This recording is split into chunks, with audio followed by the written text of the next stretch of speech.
much. Well, in today's health news, it's easy to get caught up in taking care of your body, but the one part you may not think about is your brain. Our Tashara Parker spoke with a leading researcher in the field about the importance of taking care of your mind. Turning to health news now, there has been a lot of conversation online about dementia and brain health lately, especially as we hear about high-profile people who are battling the disease. As we all continue to learn more about brain health, I want to bring in Dr. OBrien from the University of North Texas Health Science Center at Fort Worth. He is a leading researcher in brain health, more broadly neurodegenerative diseases. Dr. OBrien, thanks for being with us today. Thanks for having me. It's wonderful to be here. I do want to first talk about the work that you do. You know, we hear brain health, but if you could break this down for us, what does your area of research entail? So, as a clinical neuropsychologist, clinical psychologist with over 20 years of experience, I'm the executive director of the Institute for Translational Research at University of North Texas Health Science Center. We actually study brain health broadly. We study factors that impact risk for memory loss, changes in brain functioning over age, starting at the age 30 all the way up. So we study things like Alzheimer's disease, stroke, diabetes, how they impact brain function, and as well as traumatic brain injury. So some of the more recent cases, Doc, of brain health have been centered around Wendy Williams, popular radio and talk show host.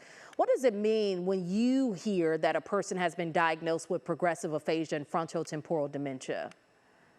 Yeah, and that's one that's really, it's unfortunate because there's so much misinformation out there. So aphasia is an inability to communicate well. So it could be that you don't understand language, but also that you can't express it. That can happen in things like dementia, head injury, strokes. Then there's frontotemporal dementia. Frontotemporal dementia is when the frontal regions of the brain and even the temporal regions, they begin to go away.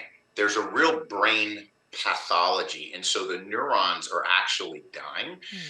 This is really problematic because the frontal areas of your brain are what moderates behavior. And so in people with these sorts of brain diseases, oftentimes memory's fine, but personality changes. And so, but it's a real brain disease. This isn't someone that's just behaving oddly. There's something really going on. Oh, that's a good point, and I'm so happy that you kind of tuned into that particular area. I know a lot of your research, by the way, focuses on tackling health disparities in dementia and Alzheimer's research. What have you been able to uncover thus far surrounding really how this disease impacts different groups of people? So this has been, my life's work. I've been studying brain aging across diverse communities forever, it seems like. And what we're finding is general assumptions that Alzheimer's or brain aging is just the same across all communities is just not even close to correct.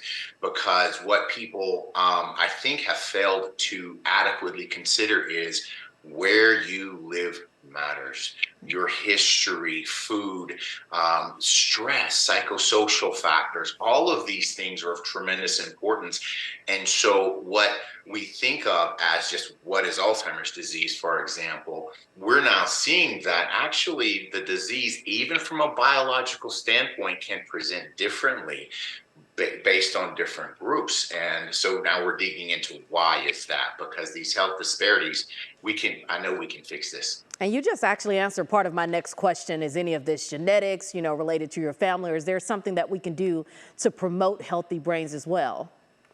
It's both. And so a portion of your risk is due to genetics. And then there's also your daily life. So assume that maybe 40 to 50% of one's risk might be due to genetics, but we don't understand those genetics. Even as of just the last few years, all of a sudden we're learning that the quote unquote strongest genetic risk factor or marker actually is only important depending on ancestry. And so that's been a tremendous shock to the field, but of great value because we can do things about it. Then there's what you do in your daily life. Staying a healthy diet is a heart healthy diet is a brain healthy diet. staying mentally active, staying socially active. There's so many things that you can do, keeping your blood pressure under control, diabetes under control. And then there's also things we're finding out now around just stress, environmental and psychosocial stress. If you have the social support needed to deal with that stress, actually it may reduce risk for brain damage. Okay, still a lot of work to be done, and I know we have a lot of work ourselves to do as well. Dr. Sid O'Brien, thank you so much from the University of North Texas Health Science Center. Appreciate it.